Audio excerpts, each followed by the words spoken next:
مجھے آپ سے بات کرنی ہے۔ ہمیشہ کی طرح چہرے پر سنجیدگی سے جائے وہ بیگم کے کمرے میں داخل ہوا اور اپنی وارڈروب میں کچھ تلاش کرتی پروین بیگم سے بولا، لیکن مجھے کوئی بات نہیں کرنی۔ فی الحال مجھے تم سے ابھی کوئی بات نہیں کرنی اور ابھی میں بہت مصروف ہوں۔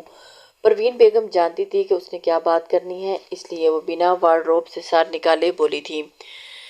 وہ اسے مکمل طور پر اگنور، لیکن مجھے آپ سے ابھی اور اسی وقت بات کرنی ہے۔ وہ آگے بڑھتا ہوا پروین بیگم کو بازوؤں میں تھامتا ہوا اپنے روبرو کرتا ہوا بولا۔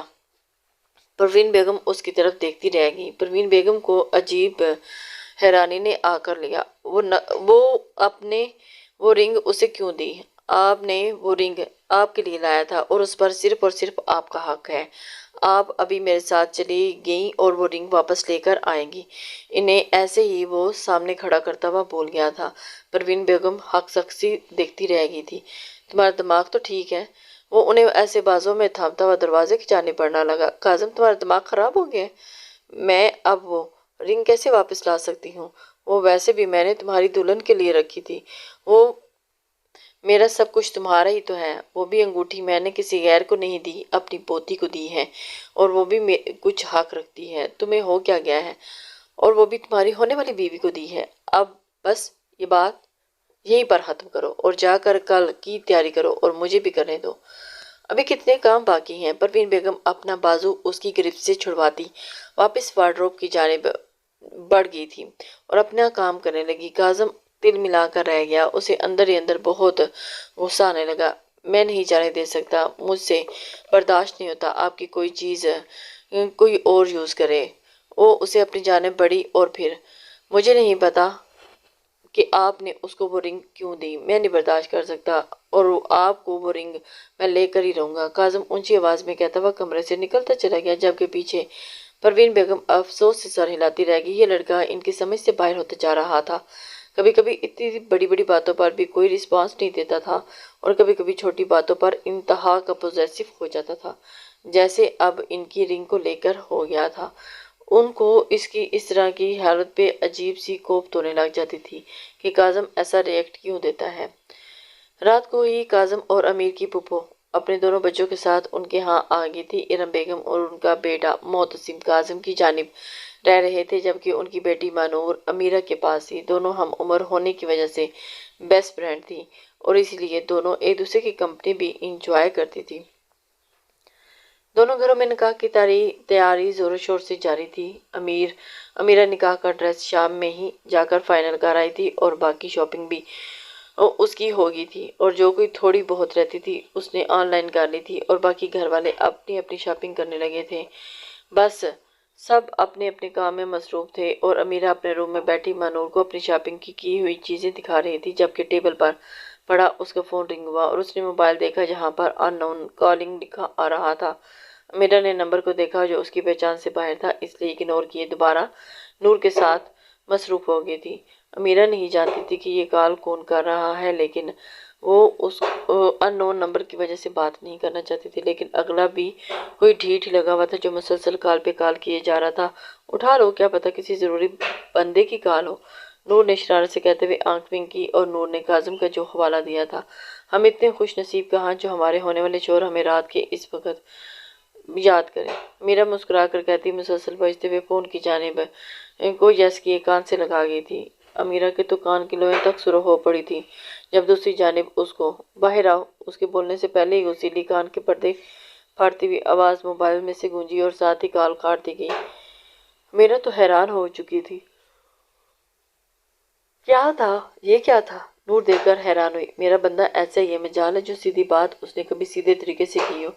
بڑا عجیب ہے بندہ تیرا تو۔ میرا بندہ دیکھو دن رات مجھے فون کرتا ہے اور ایسے محبت سے بات کرتا ہے جیسے میں کہیں کی مہارانی ہوں، اور سچ میں تب مجھے مہارانیوں والی فیلنگز آتی ہیں۔ نور صفدر کو خیالوں میں یاد کرتی ہوئی بولی، ابھی 2 مہینے پہلے تو اس کی منگنی اپنے کزن تائے کے بیٹے سے ہوئی تھی۔ وہ دونوں ایک دوسرے کو پسند کرتے تھے، تو گھر والوں نے ان دونوں کی منگنی کروا دی تھی۔ مد نظر رکھتے ہوئے دونوں کی منگنی کروا دی تھی اور اب بس کچھ ہی مہینوں میں شادی تھی اس کی۔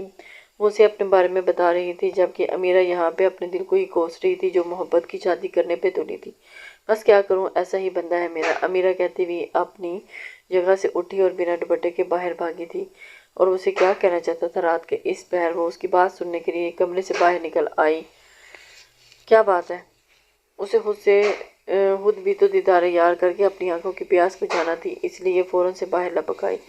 اسے نہیں تھا کاظم خان پورے آدھے گھنٹے سے باہر لان کے چکر لگا رہا تھا اور غصہ تھا کہ کم ہونے کا نام ہی نہیں لے رہا تھا، اور اوپر سے رہی سی کسر امیرہ کے فون نہ اٹھانے نے پوری کر دی تھی، اور ابھی بھی 1 منٹ میں فون نہ اٹھاتی تو وہ اس کے کمرے میں جانے والا تھا، لیکن وہ اس کی کال ریسیو کر چکی تھی اور باہر اس کے لیے اسے آنا ہی تھا۔ وہ بے چینی کے عالم میں سینہ مسلتے ہوئے یہاں سے وہاں سے یہاں گھوم رہا تھا جب امیرہ بنا دوپٹے کے ٹراؤزر اور شرٹ پہنے کھلے بالوں کے ساتھ بھاگتی ہوئی باہر آئی کہ کہیں اس کا موڈ بدل نہ جائے اور وہ وہاں سے چلا جائے، لیکن فوراً سے پہلے وہ باہر نکل کے آ چکی تھی اور سامنے ہی امیرہ کاظم کے پاس آ کر کھڑی ہوئی، جبکہ بھاگتے ہوئے اس کی سانسیں ہلکی پھول چکی تھی۔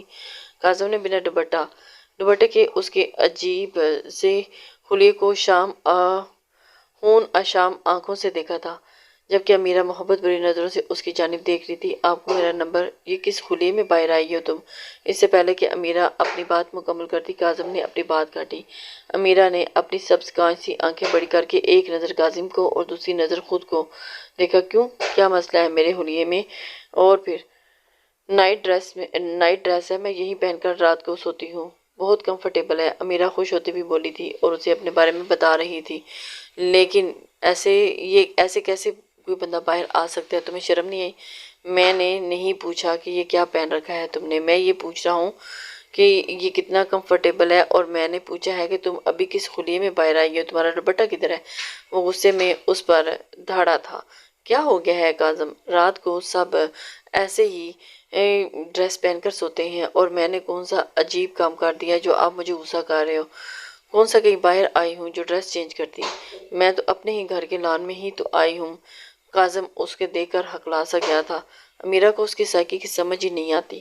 تم رات کو 3 بجے بھی باہر آؤ تو ڈریس چینج کر کے ہی اور سر پر دوپٹہ لے کر آؤ گی، سمجھی تم؟ وہ اسے کچھ بابر کروا چکا تھا، پھر چاہے وہ تمہارے گھر کا کچن ہی کیوں نہ ہو، سمجھی تم؟ وہ 2 قدم آگے نزدیک ہوا۔ اور پہلے تم جو بھی کرتی تھی، کیا کھاتی تھی، کیا پیتی، کیا پہنتی تھی، اس سے مجھے کوئی مطلب نہیں تھا، اور نہ ہی میں نے تمہیں کبھی ٹوکا تھا، لیکن اب تم کاظم خان کی بیوی بننے والی ہو اور تمہیں ان سب باتوں کا خیال رکھنا ہوگا۔ میرا نام تمہارے ساتھ جڑنے والا ہے، اس لیے تمہیں خود کو بھی میری پسند کے مطابق ڈھالنا ہوگا، میرے کہے مطابق چلنا ہوگا، اور آج کے بعد تم بنا دوپٹے کے گھر سے باہر نہیں نکلو گی، بلکہ اپنے کمرے سے بھی باہر تم تب نکلو گی جب تم اپنا دوپٹہ لو گی۔ مجھے بنا دوپٹے کی نظر بھی آ گئی تو اسی وقت تمہارے وجود سے تمہاری سانسیں کھینچ لوں گا۔ کاظم خان نے بولا نہیں تھا، ایک دم دھڑا تھا، سخت نظروں سے اسے دیکھتا ہوا وہ وارن کر گیا تھا۔ امیرہ اس کے نئے انکشاف پر دل و جان سے لرزی تھی، اور آہستہ آہستہ وہ کاظم خان کے ان گنت روپوں سے واقف ہو رہی تھی۔ اس نے اس کے غصے سے گھورنے پر اس کی طرف دیکھا، منہ پھلا کر اپنے چہرے پر آئے بالوں کو کان کے پیچھے کیا تھا۔ اور آپ نے اتنی رات کو مجھے باہر کیوں بلوایا ہے؟ یہ بتانے کے لیے بلایا ہے، وہ روٹھے لہجے میں بولی تھی، سوال کر گیا تھا، لیکن وہ نہیں جانتی تھی کہ وہ ایک بے حس انسان کے سامنے اپنی ناراضگی دکھا رہی تھی، جبکہ وہ کچھ گھنٹوں بعد ایک انچاہی بیوی بننے والی تھی۔ اس کے ناز نخرے وہ نہیں اٹھانے والا تھا، بلکہ وہ اپنے ناز نخرے اسی سے اٹھوانے والا تھا، اور اسی نے بھی ٹھان لی تھی کہ یہ اس کو تکنی کا ناچ نچوائے گا۔ مجھے یہ رنگ واپس چاہیے، کاظم نے امیرہ کے ہاتھ میں چمکتی ہوئی بلو نگینے والی انگوٹھی کو دیکھتے کہا۔ یہ میری منگنی کی انگوٹھی ہے، میں آپ کو کیوں دوں؟ وہ امیرہ نے جلدی سے انگوٹھی والا ہاتھ اپنے کمر کے پیچھے چھپایا تھا، جیسے کاظم اسے چھین لے گا۔ اسے اندازہ نہیں تھا کہ کاظم اس کے ساتھ کیا کر جائے گا۔ اس نے فوراً سے اپنا ہاتھ پیچھے کمر میں چھپا لیا تھا۔ یہ انگوٹھی میری ہے، میں نے دادو کو گفٹ کی تھی، اور دادو نے تمہیں دے دی۔ دادو کی چیزیں میں کسی کے ساتھ شیئر نہیں کر سکتا، اس لیے مجھے یہ انگوٹھی واپس چاہیے۔ وہ اسے بتا چکا تھا، دادو نے یہ انگوٹھی اب مجھے دی ہے، اور اس لیے یہ میری ہوئی، میں اسے آپ کو واپس نہیں دوں گی۔ امیرہ بھی ضدی ہوئی تھی، کیسے وہ اپنی منگنی کی انگوٹھی اسے نکال کر دے دیتی؟ ابھی تو اس نے اپنی فیلنگ کو صحیح سے محسوس بھی نہیں کیا تھا کہ ظالم اس کی منگنی کی اکلوتی نشانی اس سے چھیننے آ گیا تھا۔ اسے اس کی اس بات کا ذرا بھی اندازہ نہیں تھا کہ وہ اسے آ کر یہ بولے گا، ڈیم اٹ، یہ میری ہے اور تم ہوتی کون ہو مجھے انکار کرنے والی؟ کاظم خان کو انکار کرنے والا آج تک پیدا نہیں ہوا، سمجھی تم؟ کاظم نے طیش میں آتے ہوئے اسے بازو سے دبوچتے اپنے روبرو کیا اور وہ لہراتی بھی اس کے بالکل قریب آئی تھی۔ دونوں کی تپش زدہ سانسیں ایک دوسرے کے چہروں کو جھلسا رہی تھی، لیکن یہاں پرواہ کسے تھی؟ اسے تو وہ انگوٹھی چاہیے تھی ہر حال میں، جبکہ ایک بار اس کی اس قدر نزدیکی سے تو اس کی کان کی لویں بھی امیرہ خان کا دل پگھلا اٹھا تھا۔ یار کی قربت پر سینے کی دیواروں سے ٹکراتا ہوا باہر آنے کو بےتاب ہو رہا تھا جیسے ہی وہ اس کے قریب آئی۔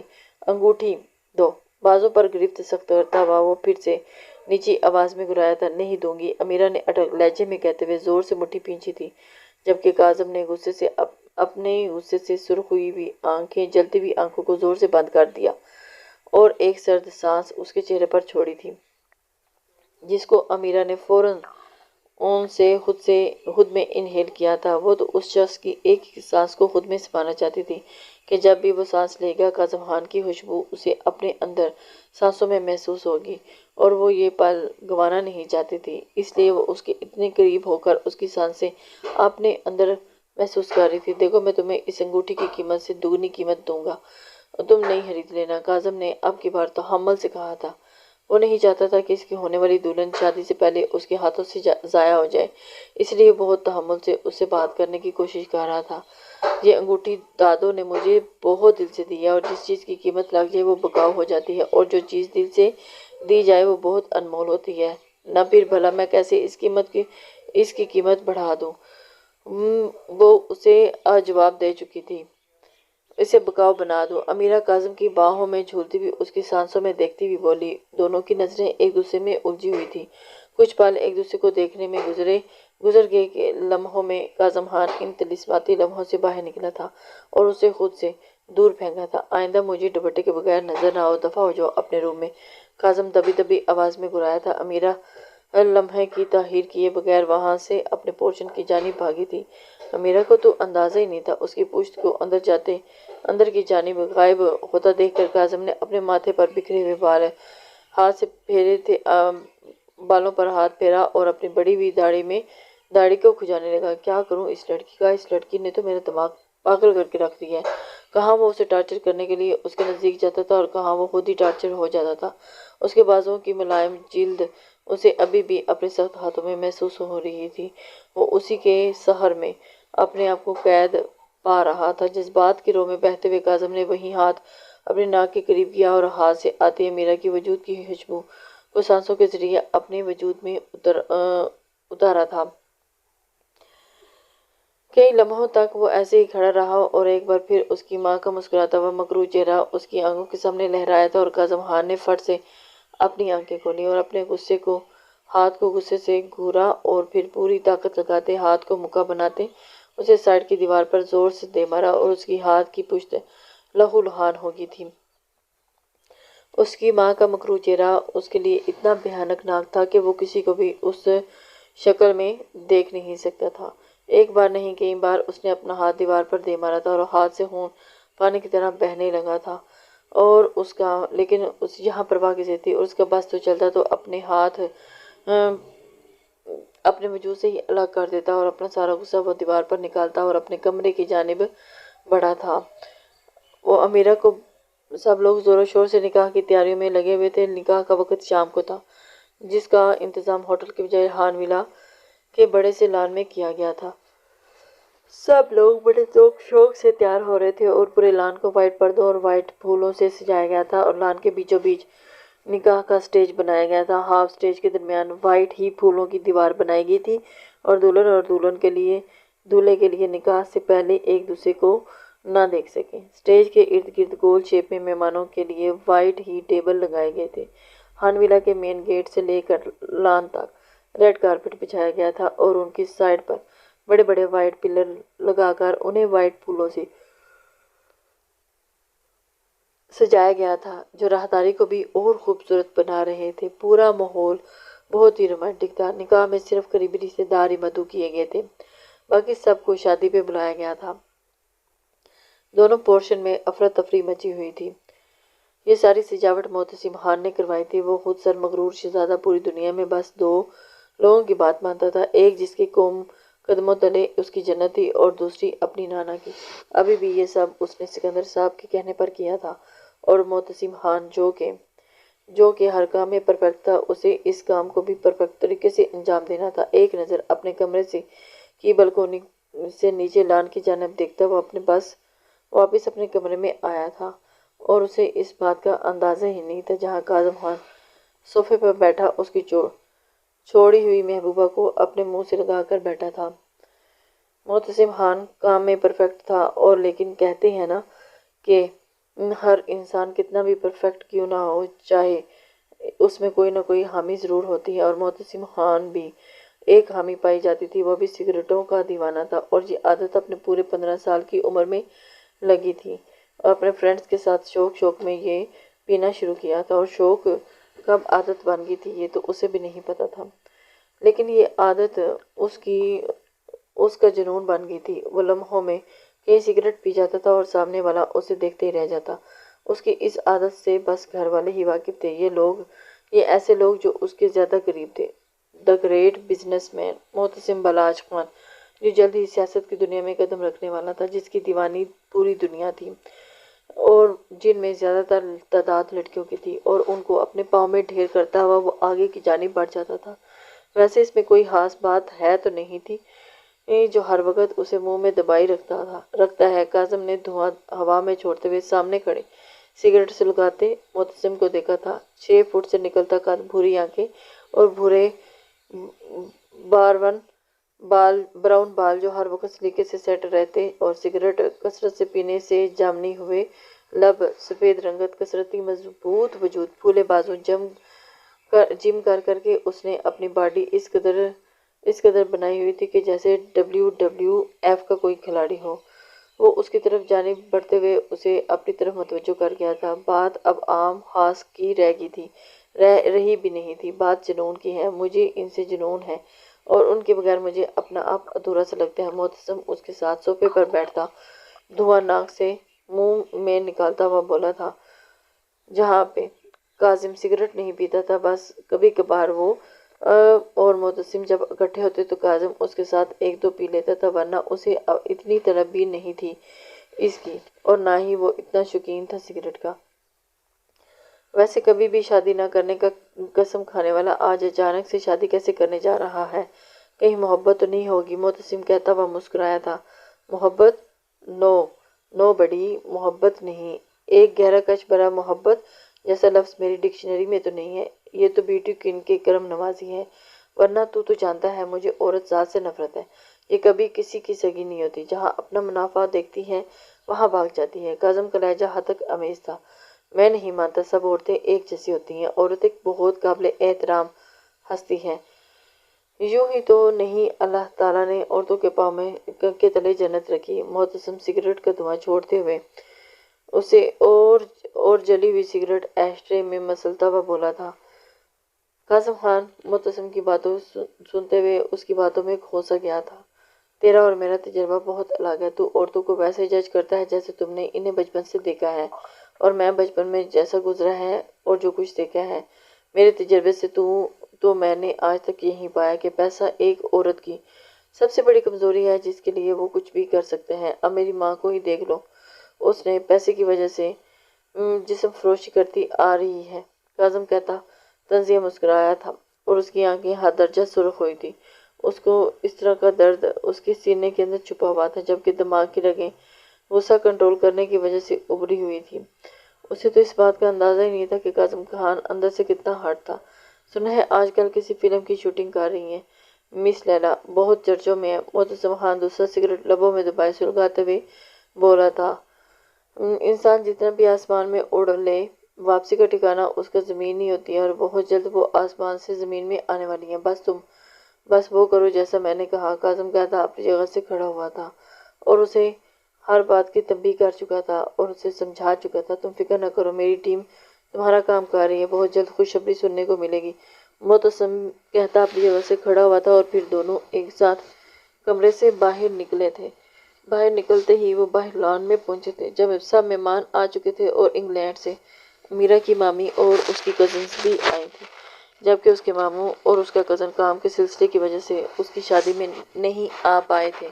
سب نکاح کے لیے تیار ہو رہے تھے اور دور والے مہمان پہلے ہی ان کے گھر آ چکے تھے، جبکہ پاس والے مہمان نکاح کے ٹائم ہی آنے والے تھے۔ اس وجہ سے وہ تینوں اس وقت امیرہ کے کمرے میں موجود تیار ہو رہی تھی۔ مانور تیاری ہو چکی تھی، جبکہ ہنا بھی تیار ہو رہی تھی اور اس کے بعد امیرہ کی باری تھی۔ نکاح کا تھیم وائٹ تھا تو اس لیے سب نے وائٹ ہی ڈریسنگ کی تھی۔ امیرہ نے ہنا کا ڈریس بھی وائٹ ہی لیا تھا۔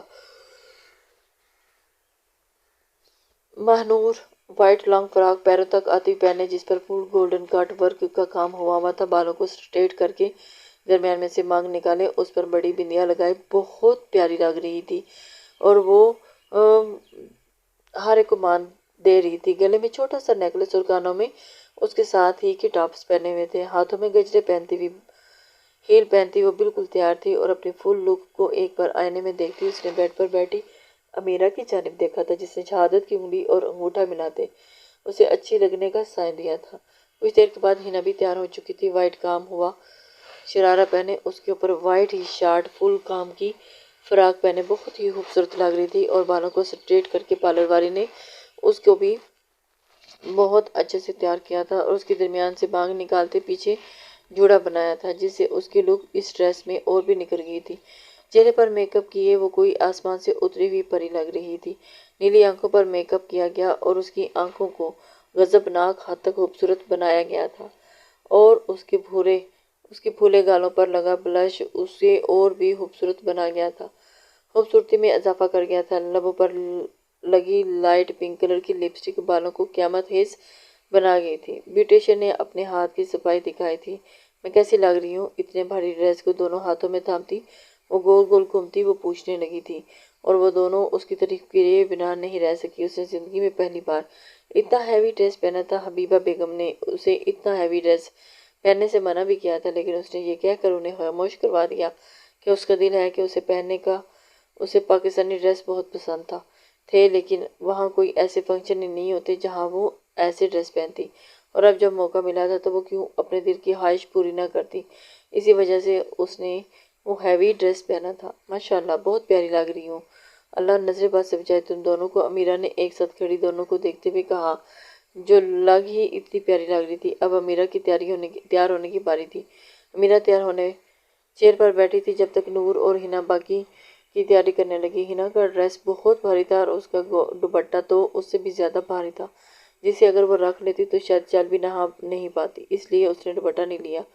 ہاتھوں میں موتیوں کے گجرے پہنے، پاؤں میں ہیل پہنے وہ اپنی ماما کو دکھانے کے لیے روم سے باہر نکلی اور نکلتے ہی اپنی ماما کے روم کی طرف چل دی تھی۔ اس نے اپنی ماما کو اپنی تیاری دکھانی تھی۔ نکاح کا وقت ہونے والا تھا جب مہمان بھی آنے شروع ہو چکے تھے۔ سکندر صاحب اور روحان صاحب انٹرنس پر کھڑے آنے والے مہمانوں کا ویلکم کر رہے تھے، جبکہ وائٹ شلوار کرتا پہنے اور وائٹ ہی کوٹ پہنے اس اپنے بھورے بالوں کو جیل سے سیٹ کیے، پاؤں میں وائٹ ہی شوز پہنے، ہاتھ میں برینڈڈ واچ پہنے اپنی پراسرار سی شخصیت کے ساتھ چہرے پر سنجیدگی سجائے وہ باقی سارے کام نپٹا رہا تھا، جبکہ کاظم خان وائٹ ٹیکسٹڈ پہنے ہوئے، اپنے بالوں کو جیل سے سیٹ کیے ہوئے، وائٹ ہی شوز پہنے، ایک ہاتھ میں برینڈڈ واچ پہنے بہت ہی شاندار لگ رہا تھا اور اس کی شخصیت میں چار چاند اس کے دائیں گال پر پڑنے والے ڈمپل لگاتے تھے جو گھنی داڑھی ہونے کی وجہ سے بھی بات کرتے ہوئے ڈمپل پڑ جاتے تھے اور اس کی خوبصورتی میں اضافہ کرتے تھے جو دیکھنے والے کے دل پر جا کر لگتے تھے اور چند پل کے لیے مبہوت کر کے رکھ دیتا تھا۔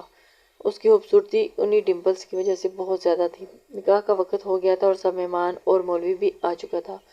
کاظم اپنی جگہ پر آ کر بیٹھ گیا جبکہ اس کے ساتھ معتصم خان بیٹھا ہوا تھا اور اب سب شدت سے دلہن کا انتظار کر رہے تھے۔ دلہن اپنے روم میں تیار ہو رہی تھی۔ کچھ ہی دیر کے بعد سب کا انتظار ختم ہوا اور جب سامنے راہداری میں امیرہ چلتی سب کو نظر آئی اور اس کے ارد گرد ہنا اور مانور چلتی آ رہی تھی۔ فل کام والا وائٹ لہنگا پہنے جس پر وائٹ ہی کام ہوا تھا اور اس کے اوپر وائٹ ہی کام والا سلیو لیس شارٹ بلاؤز پہنا ہوا جو زیادہ شارٹ نہیں تھا لیکن پھر بھی وہ امیرہ کا پیٹ نہیں چھپا پا رہا تھا۔ بالوں کو جوڑا کر کے ماتھے پر بڑی سی گرین بندیاں لگائے، سر پر لہنگے کے ساتھ وائٹ بھاری دوپٹہ سیٹ کیے ہوا تھا اور گلے میں بہت ہی نفیس سا نیکلس، گرین نفیس سا نیکلس پہنے، کانوں میں بھاری بھاری بالیاں پہنے، مہندی لگے ہاتھوں میں موتیوں کی گجرے پہنے، اس چہرے پر میک اپ کیے قیامت خیز نظارہ پیش کرتی، وہ سب دیکھنے والوں کو مبہوت کر کے رہ گئی تھی۔ سامنے سے آتے بھی وہ کاظم خان کو حیران کر گئی تھی اور اوپر سے اس کی غضب ڈھاتی ہوئی سبز آنکھیں، اسے دیکھ کر ایسا لگ رہا تھا جیسے کوئی جنت کی حور آسمان سے نیچے آئی ہو۔ کاظم خان اسے دیکھتے ہوئے مبہوت رہ گیا تھا، قدم بقدم چلتی بہت سارے لوگوں کا دل دھڑکا رہی تھی، جبکہ پردے کی دوسری جانب بیٹھا کاظم خان ان سب باتوں سے انجان تھا۔ اگر وہ امیرہ کو اس خلیے میں دیکھ لیتا تو نہ جانے کیا قہر برپا کرتا۔ ابھی رات کو ہی تو اس نے اسے وارن کیا تھا، اور اب سب کی نظریں اپنی ہونے والی بیوی پر جمی، دیکھتا تو ایک ایک کو اس دنیا سے رخصت کر دیتا، بنا انجام کی پرواہ کیے۔ کہاں وہ کسی کی گندی نظر اپنی چیزوں پر برداشت کر سکتا تھا، تو امیرہ اس کی ہونے والی بیوی تھی، جس کا کسی سے بات کرنا اسے برداشت نہیں تھا، تو کجا کسی کا ایسے دیکھنا۔ سب باتوں سے انجان وہ بہت تحمل سے بیٹھا معتصم سے باتیں کر رہا تھا۔ اچانک ہی اس کی نظر اوپر اٹھی اور اس نے جیسے ہی دیکھا تو حنا اور ماہ نور نے اسے کاظم کے بالکل سامنے لا کر بٹھا دیا، جس کے دائیں بائیں پروین بیگم اور فوزیہ بیگم بیٹھی تھی، اور فوزیہ کے ساتھ حبیبہ بیگم بیٹھی تھی، اور پروین بیگم کے ساتھ ایرم بیٹھی تھی۔ ان ساری خاتونوں کے درمیان میں بیٹھی تھی۔ سکندر صاحب نے مولوی صاحب کو نکاح کی رسم شروع کرنے کے لیے اشارہ کیا تھا۔ امیرہ خان ولد روحان خان، آپ کا نکاح کاظم خان ولد معراج خان سے 3 کروڑ روپے سکہ راج الوقت قرار پایا گیا ہے، کیا آپ کو یہ نکاح قبول ہے؟ مولوی صاحب کے پوچھنے پر امیرہ کی دھیمی چل رہی دھڑکنیں یکدم تیز ہوئی تھیں، اور وہ خود کو آج من پسند شخص کے ساتھ جوڑنے جا رہی تھی۔ یہ احساس ہی اس کے لیے بہت پیارا تھا، جو اس کی رگ رگ میں ایک سکون کے ساتھ سرشاری پیدا کرنے کا سبب بن رہا تھا۔ اس کے ہونٹوں پر بہت خوبصورت مسکراہٹ آئی تھی۔ قبول ہے، اس نے مسکراتے ہوئے دھیمی آواز میں جواب دیا تھا، اور ساتھ بیٹھی اپنی ماں کا ہاتھ مضبوطی سے تھامے۔ بے شک اس کا نکاح اس کے من پسند انسان سے ہو رہا تھا، لیکن اس کی زندگی کا بہت بڑا دن تھا۔ لیکن قبول ہے کہتے ہی اس کا ننھا سا دل نہ جانے کیوں سینے میں گھبرانے لگا تھا۔ اپنی پرانی زندگی کو چھوڑ کر نئی زندگی میں شامل ہونا، شاید یہ احساس ہی اسے گھبرانے کی وجہ تھا۔ فوزیہ بیگم نے اس کی گھبراہٹ کو بھانپتے اس کے کندھوں کے گرد ممتا بھرا احساس کھینچا تھا اور اسے اپنے ہونے کا احساس دلایا تھا، تو فوراً امیرہ نے۔ اس کے بعد مولوی صاحب نے دوبارہ اپنے الفاظ دہرائے، جس کا ہاں میں جواب دیتے ہوئے اس نے اپنے دل کے ساتھ ساتھ وجود سمیت بھی کاظم خان کی ملکیت میں دیا تھا، سونپ گئی تھی۔ امیرہ کے اندر بہت سی لہروں کا ارتعاش برپا ہونے لگا تھا، جس کے بعد سب اسے دعائیں دیتے کاظم کی جانب ہو لیے۔ کاظم خان ولد معراج خان، آپ کا نکاح امیرہ خان ولد روحان خان کے ساتھ 3 کروڑ روپے سکہ رج الوقت قرار پایا گیا ہے، کیا آپ کو یہ نکاح قبول ہے؟ مولوی صاحب نے اپنے الفاظ دہرائے تھے۔ کاظم خان جو سنجیدہ تاثرات سجائے چہرے پر بیٹھا تھا، یہ الفاظ تیر کی طرح اس کے کانوں میں لگے تھے۔ اس نے سوچا بھی نہیں تھا کہ وہ کسی لڑکی سے نکاح کرنے پر اس قدر مجبور ہو جائے گا، اور وہ اس کے ساتھ نکاح کرے گا۔ اس نے غصے سے اپنی مٹھیاں زور سے پینچھی تھیں۔ قبول ہے کہا، جس پر سکندر خان نے خوش ہوتے سرساڑی سے اس کے کندھے پر ہاتھ رکھتے دبایا تھا۔ سکندر خان اس وقت کتنا خوش تھا، یہ تو وہی جانتے تھے۔ مولوی کے دوبارہ اور پوچھنے پر اس نے بس سر ہاں میں ہلانے پر اکتفا کیا تھا، جس کے بعد دعا مکمل ہوتے ہی ہر طرف مبارکباد کا شور بلند ہوا تھا۔ سب سے پہلے سکندر صاحب نے آگے بڑھ کر اسے اپنے سینے میں پھینچتے مبارکباد دی تھی، اور پھر اسے گلے لگایا تھا۔ ہر طرف خوشیوں کا سما تھا، جس سے ایک استثنائیہ مسکراہٹ اس کے ہونٹوں پر چھلکی تھی۔ ہمیشہ خوش رہو، آباد رہو، اس کی پیٹھ تھپتھپا کر پیچھے ہوتے نرمی سے بولے، اور جس پر مسکرا بھی نہ سکا، اور ان کے الگ ہوتے ہی روحان خان نے آگے بڑھ کر اسے اپنے سینے سے لگایا تھا۔ میری بیٹی کا خیال رکھنا، مانا کہ نادان ہے لیکن تم سے بہت پیار کرتی ہے۔ روحان خان نے اپنی معصوم بیٹی کے بارے میں بات کی تھی۔ بہت معصوم ہے میری بیٹی، اگر کوئی غلطی کر بھی دے تو درگزر کر جانا، اپنا دل تمہیں دے رہا ہوں، امید ہے اپنی جان سے بھی زیادہ اس کا خیال رکھو گے، وہ بہت نازک ہے، میں نے کبھی دنیا کی سرد اور گرم ہوا اس تک پہنچنے نہیں دی، ہمیشہ بہت سنبھال کر رکھا، اور اب تم سے بھی یہی امید کرتا ہوں کہ ان کی آنکھوں میں ایک مان تھا، الفاظوں میں التجا تھی، جس پر کاظم خان نے ہاں میں سر ہلا دیا تھا۔ وہ نہیں جانتا تھا کہ ان کے رشتے کا کیا مستقبل ہونے والا ہے، لیکن اسے اتنا یقین تھا کہ یہ رشتہ لمبی دیر تک ٹکنے والا بھی نہیں تھا، کیونکہ وہ اپنے دل میں سوچ چکا تھا۔ کاظم خان حال سے انجان اپنے ہی تانے بانے بن رہا تھا، لیکن اس سب باتوں سے واقف عشق دور بیٹھا اس کی سوچ پر مسکرا رہا تھا۔ وقت کا ایسا چکر چلنے والا تھا کہ کاظم خان کس کے عشق میں پاگل پن کی حدیں کراس کرنے والا تھا، یہ تو وہ جانتا ہی نہیں تھا کہ قسمت اس کے ساتھ کون سا کھیل کھیلنے جا رہی تھی۔ روحان خان کے بعد معتصم کاظم کے گلے ملا اور اسے دل سے ہمیشہ خوش رہنے کی دعا دی تھی، اور وہ سب کی مبارکباد وصولتا ہوا الگ ہوا تھا۔ سب کے ملنے ملانے کے بعد کھانا کھولا گیا تھا، سب مہمان کھانا کھانے میں مصروف ہو گئے تھے۔ امیرہ اور کاظم کے درمیان سے پھولوں کی دیوار پروین بیگم نے ہٹوا دی تھی۔ دیوار ہٹتے ہی امیرہ نے فوراً سے نظریں اٹھا کر اپنے سامنے بیٹھے کاظم خان کو دیکھا تھا، اور پھر دیکھتے ہی رہ گئی تھی، اور اس کا دل 120 کی رفتار سے دھڑکنے لگا تھا۔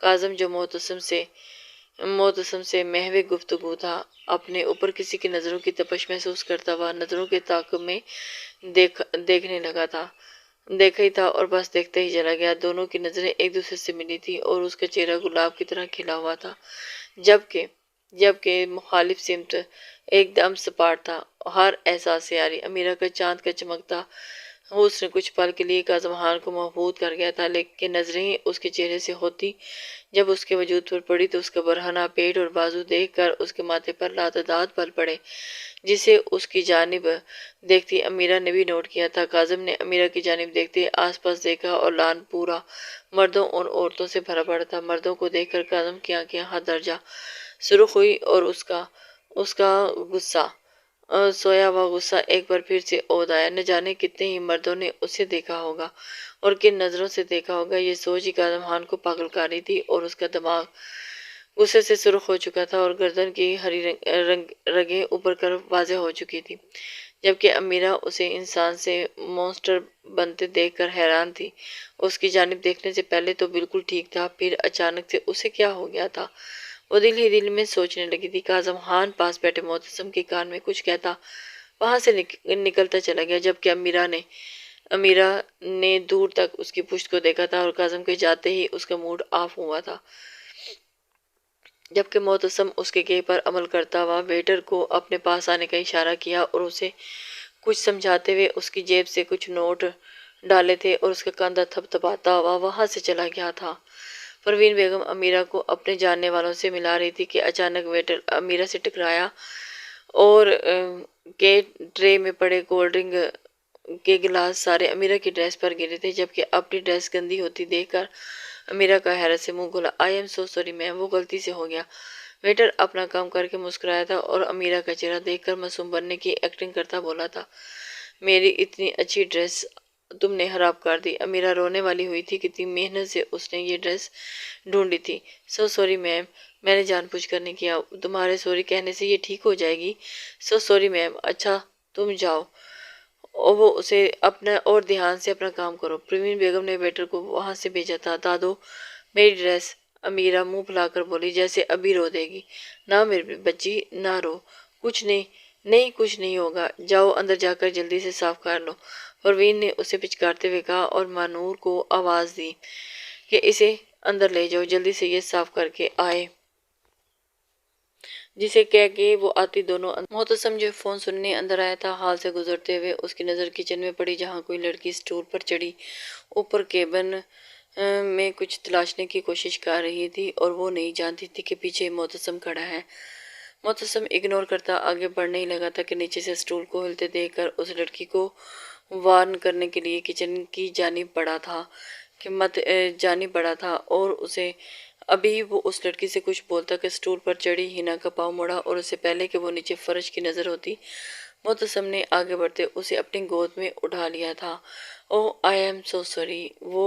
وہ سٹول کی ٹانگ ٹوٹ گئی اور آپ شکر ہے بچ گئی، اس نے، جبکہ ہنا گرنے سے ڈر سے زور سے آنکھیں بند کرتی ہوئی معتصم کے کوٹ کو زور سے اپنے دونوں ہاتھوں کی مٹھیوں میں پیچھے اپنا چہرہ اس کی گردن میں چھپایا تھا۔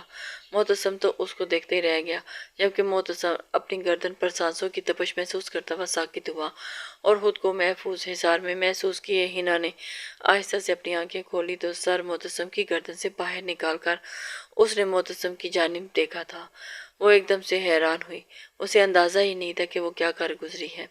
معتصم اس کی خوشبو اپنے اندر انہیل کر رہا تھا۔ اسی لمحے معتصم نے اس کی جانب دیکھا، بری آنکھوں کا نیلی آنکھوں سے زبردست تصادم ہوا کہ لمحے میں نیلی آنکھیں بری آنکھوں والے کا دل چرا گئی تھی۔ معتصم اپنی اس حالت سے بے خبر، بیگانہ، بری آنکھیں اس کی نظروں سے سرکتی اس کے چھوٹے ناک سے ہوتی اس کے گلابی لپسٹک لگے ملائم ہونٹوں پر ٹکی تھی۔ گلابی ہونٹوں کو دیکھتے ہی اس نے اپنے جامنی خشک ہونٹوں پر زبان پھیرتے انہیں تر کیا تھا۔ سینے میں عجیب سی جلن اٹھی تھی، شدت سے اسے سگریٹ کی طلب ہوئی تھی۔ معتصم نے بہت شدت سے اپنے آپ کو روکا۔ مقابل کو محویت سے خود کو دیکھتے دیکھ کر اس نے اپنا گلا کھنکارا تھا، جس سے معتصم خان خوش کی دنیا میں لوٹا تھا۔ آپ کا بہت شکریہ، آپ نے مجھے گرنے سے بچایا۔ ہنا نے مسکراتے اس کے کوٹ کو چھوڑا تھا اور اس کی گود سے نیچے اترنے کی کوشش کی تھی، جو تب سے اسے گود میں اٹھائے کھڑا تھا اور وہ اسے کب سے کہہ رہا تھا کہ نیچے اتر جاؤ، اور اس کی کوشش کو دیکھتے معتصم نے اسے فوراً سے نیچے اتارا۔ اپنی داڑھی کو کھجاتا ہوا اس نے اپنا کوٹ ٹھیک کیا تھا اور جیب سے سگریٹ کی ڈبی نکال کر اس میں سے سگریٹ نکالتے اپنے ہونٹوں میں دبا گیا تھا۔ جلدی سے سلگایا، اور جبکہ ہنا اس کے پاس کھڑی اس کی ساری کارروائی دیکھ رہی تھی کہ اس شخص نے اسے بچا لیا۔ اسے اس طرح کی حالت میں دیکھ کر تم یہاں اکیلی کیا کر رہی ہو؟ معتصم وہاں سے جانے کے بجائے وہیں اس کے پاس ہی کھڑا رہا اور سگریٹ کا دھواں ہوا میں چھوڑا تھا۔ میں کچن میں آئی تھی، مجھے دادو نے مٹھائی کے ڈبے لینے بھیجا ہے، نکاح میں آئے مہمانوں کے ساتھ دینے ہیں نہ۔ ہنا نے کیبن میں پڑے ڈبوں کی دیکھتے ہوئے کہا، اور دادو نے کہا تھا ڈبے ڈائننگ ٹیبل پر پڑے ہوئے ہیں، لیکن پتہ نہیں کس بیوقوف نے یہ سارے ڈبے اوپر کیبن میں رکھ دیے ہیں، اور اب یہ میرے سے نہیں اترے، وہاں تک میرا ہاتھ بھی نہیں جا رہا۔ اس نے اسٹول نے بھی دھوکہ دے دیا۔ ہنا معتصم کی انگلیوں میں دبی سگریٹ کو اگنور کرتی ہوئی اسے ساری حقیقت بتا رہی تھی، جبکہ بدلے میں معتصم مسکرایا تھا اور آگے بڑھتا ہوا اسے بازوں سے پکڑ کر تھوڑا پیچھے کرتا کیبن سے سارے ڈبے نکال کے نیچے سلیب پر رکھتے گیا تھا اور مڑ کر ہنا کی جانب دیکھا تھا۔ یہ لے، نکال دیے سارے ڈبے، جو ایسے ہی کھڑی اسے دیکھ رہی تھی۔ اسے سمجھ نہیں آ رہی تھی کہ وہ اس کے ساتھ اس کو کیا بولے اور شکریہ کیسے ادا کرے۔ معتصم خان نے سر سے لے کر پاؤں تک اس کا تفصیلی جائزہ لیا۔ وائٹ شرارے فراق میں ملبوس وہ سراپا حسن بنی سیدھا اس کے دل میں اتر رہی تھی اور اس سے پہلی نظر میں ہی محبت ہو گئی تھی سامنے کھڑی لڑکی کے ساتھ۔ وہ تو سوچ بھی نہیں سکتا تھا کہ محبت ایسے بھی رنگ دکھاتی ہے۔ تھینک یو سو مچ میری ہیلپ کرنے کے لیے۔ ہنا نے اس کا شکریہ ادا کرتی ہوئی مٹھائیوں کے ڈبوں کی جانب بڑھی تھی جو کہ اس نے دیے تھے۔ اس سے پہلے وہ ڈبے اٹھاتی معتصم خان نے ڈبوں کے اوپر اپنا ہاتھ رکھا اور اسے دوسرے ہاتھ سے سگریٹ کا گہرا کش لیتے اسے باہر ہوا میں پھونکا تھا۔ ہنا اس کی جانب دیکھتے ہوئے حیران رہ گئی تھی۔ نام کیا ہے تمہارا؟ میرا نام ہنا ہے، ہنا نے مسکرا کر جواب دیا تھا۔ اوہ اچھا، کہاں سے آئی ہو؟ اس سے پہلے تو کبھی نہیں دیکھا تمہیں یہاں۔ میں نے ساتھ ہی دوسرا سوال پوچھ لیا تھا۔ میں آج ہی انگلینڈ سے آئی ہوں، امیرہ کے ماموں کی بیٹی ہوں، ہنا نے بنا تکلف ہی بتایا تھا، اور وہ اس سے متاثر ہوئے بنا نہ رہ سکا۔ اچھا تو تم باہر سے آئی ہو؟ معتصم نے ختم ہوئی سگریٹ کو نیچے پھینکتے ہوئے پاؤں تلے کو چلتے ہوئے کہا تھا۔ جی آج ہی آئے تھے ہم لوگ، اور تو ہنا نے فوراً اس بات میں سر ہلا دیا تھا۔ اوہ اچھا، مجھے باہر جانا ہے، دیر ہو رہی ہے، دادو باہر میرا انتظار کر رہی ہوں گی۔ ہنا اس انجان شخص کو دیکھ کر بولی جو نہ جانے کیوں اس سے انٹرویو لینے بیٹھ گیا تھا اور اس سے بات کرنا اچھا بھی لگ رہا تھا، اس لیے اس سے تھوڑی دیر روک کے رکھا۔ اچھا ایک آخری سوال۔ معتصم نے کوٹ کی جیب سے ایک اور سگریٹ نکالا اور لبوں میں دبائے اسے بھی تکلیف سے سلگایا۔ جبکہ ہینا نے ہوں کو بنی اس سگریٹ والی ڈبی مشین کی طرف دیکھنے لگی تھی کہ یہ اتنا سگریٹ پیتا ہے، کسی کے ساتھ انگیج ہو یا شادی شدہ ہو۔ نہیں، میں نہیں، ابھی تو سنگل ہوں، پڑھ رہی ہوں، پہلے بھائی کی شادی ہوگی اور پھر میری نہ ہینا ہوگی نا۔ ہینا صاحب گوئی سے بولی جبکہ موسم اس کی معصومیت کو دیکھتے ہوئے اسمائل کرنے لگا تھا۔ وہ جانتا تھا کہ آگے اس نے کیا کرنا ہے۔ اگر آپ کا انٹرویو پورا ہو گیا ہو تو کیا میں یہ ڈبے باہر لے جا سکتی ہوں؟ ہاں بالکل لے جا سکتی ہے۔ معتصم ایک سائڈ پر ہو کر کھڑا ہوا اور ہینا نے سلیب پر سے رکھے ڈبے اٹھائے اور موڑی۔ ایک منٹ رکو۔ ابھی کچھ قدم آگے ہی بڑھی تھی کہ معتصم کی آواز پر اس نے پیچھے مڑ کر دیکھا تھا۔ ہاں کیا ہوا؟ کیوں روکا مجھے؟ ہینا نے اسے تمہارا دوپٹہ کی طرح اچانک معتصم کو اس کے دوپٹے سے بے نیاز سراپا یاد آیا۔ وہ اس کی تھی، کیسے وہ کسی اور کی نظر اس پر جانے دیتا اور برداشت کر لیتا؟ اگر اس جیسا مضبوط اعصاب کا مالک انسان اسے دیکھ کر بہک سکتا ہے تو پھر باقی لوگ اسے کن نظروں سے دیکھتے رہے ہوں گے؟ میرا دوپٹہ؟ جی وہ تو بہت ہیوی تھا، اس لیے میں نے لیا ہی نہیں۔ ہینا کو حیرانی ہوئی، اس بار یہ انسان کچھ زیادہ ہی اس کی جاسوسی کر رہا تھا۔ اور کون تھا جو اسے پوچھ رہا تھا؟ میں نے پوچھا دوپٹہ کدھر ہے تمہارا؟ اس نے اس بار دب سے باروب انداز میں پوچھا گیا تھا۔ پتہ نہیں کہاں ہے، مجھے جانا ہے، دادو میرا انتظار کر رہی ہوں گی۔ ہینا نے اس بار اسے اگنور کرنا چاہا تھا لیکن وہ اپنی بات پہ اٹکا ہوا تھا۔ ویسے آپ ہیں کون جو مجھ سے اتنے سوال کر رہے ہیں؟ جاتے جاتے ہینا کی رکی اور ایک بار پھر پیچھے پلٹ کر دیکھا تھا۔ میں قاسم کے ماموں کا بیٹا، تمہارا ہونے والا شوہر۔ بلا کا اعتماد تھا سامنے والے کے جواب میں۔ کیا مطلب آپ کی بات کا؟ ہینا کو یہ شخص عجیب لگا تھا۔ مطلب بعد میں سمجھا دوں گا، جاؤ پہلے دوپٹہ اوڑھ کر آؤ اور یہ مجھے دو، میں نانو کو دے آتا ہوں۔ معتصم ہاتھوں میں پکڑی ہوئی سگریٹ نیچے پھینکتا ہوا اب اس کی جانب بڑھتا ہوا، اس کے ہاتھوں سے مٹھائیوں کے باکس لیتا ہوا آگے باہر کی جانب بڑھ گیا تھا۔ آگے بڑھا، اور ہاں یہ ہیل کیوں پہنی ہوئی ہے؟ اسے بھی چینج کر کے آنا۔ معتصم نے اسے اپنی رائے دی تھی۔ ہینا کے سفید پاؤں میں سلور اونچی ہیل دیکھتے بولا تھا اور باہر نکلتا چلا گیا۔ ہینا کو تو اس کا انداز ہی سمجھ نہیں آ رہا تھا۔ لگتا ہے یہ انسان پاگل ہے۔ اللہ ایسے پاگل انسانوں کو کس لیے کھلا چھوڑے ہوئے ہے؟ کسی کو تو نقصان پہنچا دیا تو؟ ہینا خود سے ہی بڑبڑاتی ہوئی باہر لان کی جانب بڑھی، یہ سوچتے ہوئے بغیر کہ وہ اس کی بات نہ مان کر کتنی بڑی غلطی کر چکی ہے اور پھر آگے اس کو اب کون سی سزا بھگتنی پڑے گی۔ لیکن ہینا بھی اپنے نام کی ایک تھی۔ مانور بھی امیرہ کو لے کر اس کے کمرے کے دروازے تک پہنچی تھی جب مانور کو ملازمہ نے آواز دی تھی۔ آئی۔ مانور نے امیرہ کو اس کے کمرے تک چھوڑا۔ مانور بی بی آپ کو ایرم بیگم صاحبہ باہر بلا رہے ہیں، ملازمہ کہتی واپس مڑ گئی تھی اور مانور نے اسے وہیں چھوڑا۔ تم اپنا ڈریس صاف کرنے کی کوشش کرو، میں واپس آتی ہوں۔ امی کی بات سن کر مانور اسے دروازے کے پاس ہی چھوڑ دی واپس باہر چلی گئی تھی اور امیرہ بے دہانی میں ہی اپنے روم کی جانب اپنے ڈریس کو سنبھالتے ہوئے اپنے کمرے کا دروازہ کھولا اور اندر داخل ہوئی تھی۔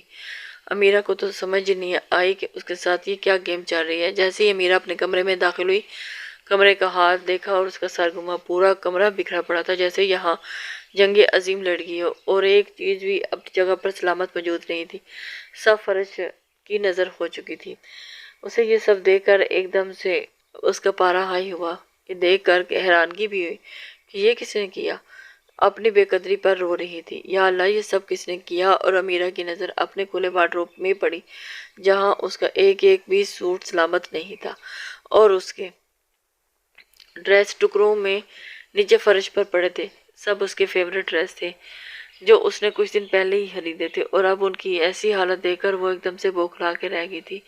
وارڈروب سے نظر ہوتی اس کی ڈریسنگ ٹیبل پر گئی جہاں اس کا برانڈڈ میک اپ نیچے فرش پر ٹوٹا ہوا تھا۔ یہ کس نے کر دیا؟ اس کے روم میں اس قدر بدترین حالت۔ اللہ میرا فیورٹ میک اپ کس نے کیا یہ سب؟ وہ غصے سے چیخی تھی۔ میں نے کیا؟ خاموش کمرے میں اس کی بھاری مردانہ آواز گونجی تھی۔ کیا آپ نے؟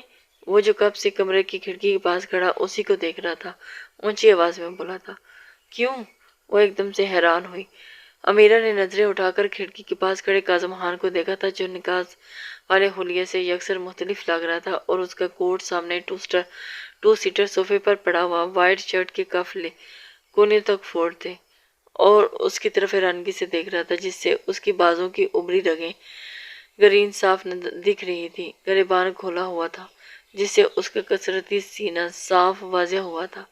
جو بال کچھ دیر پہلے بہت اچھے سے بنائے گئے تھے، ترتیب سے سیٹ ہوئے تھے، اس کے ماتھے پر بکھرے ہوئے تھے، اور وہ اس کے اس حلیے کی سمجھ سے بیگانہ تھے۔ امیرہ ایک ٹک اسے دیکھے گی، اور کاظم خان اسے ہر روپ میں اچھا لگا تھا، ہر روپ میں اس کا دل دھڑکانے لگا تھا کی صلاحیت رکھتا تھا، لیکن وہ نہیں جانتی تھی کہ آج کاظم خان نے اس کے کمرے میں جا کر یہ سب کیا کر دیا۔ آپ نے یہ سب کیوں کیا؟ مگر کیوں؟ امیرہ اس کے سحر سے خود کو نکالتی گئی اور لمحوں کے بعد بولی تھی۔ اسے اندازہ نہیں ہو رہا تھا کہ یہ کاظم خان کر سکتا ہے۔ تمہاری ہمت کیسی ہوئی یہ بیہودہ لباس نکاح میں پہنے کی؟ کاظم، جس غصے میں کمرے کا حشر بگاڑنے کے بعد کچھ کام ہوا تھا، امیرہ کو ایک بار پھر اپنے سامنے دیکھ کر واپس عود آیا تھا۔ وہ تو اس کی بات سن کر ایک دم سے بوکھلا گئی تھی۔ میں نے کل رات ہی تمہیں وارن کیا تھا، لیکن تمہیں لگتا ہے تم نے میری بات کو سیریس نہیں لیا۔ کیوں مجھے انسان سے حیوان بننے پر مجبور کر رہی ہو؟ غصے سے جلتی ہوئی اس کی سرخ آنکھوں سے امیرہ کو آج پہلی بار کاظم خان سے اتنا خوف آیا تھا۔ کاظم، یہ ڈریس مجھے بہت اچھا لگا تھا تو میں نے لے لیا۔ میں نے دادو کو دکھایا تھا، انہیں بھی بہت پسند آیا تھا۔ امیرہ لہنگے کو ہاتھ میں مٹھیوں میں لیتے ہوئے آگے بڑھی تھی۔ لیکن مجھے نہیں پسند آیا، مٹھی میں دبوچے بولی تھی۔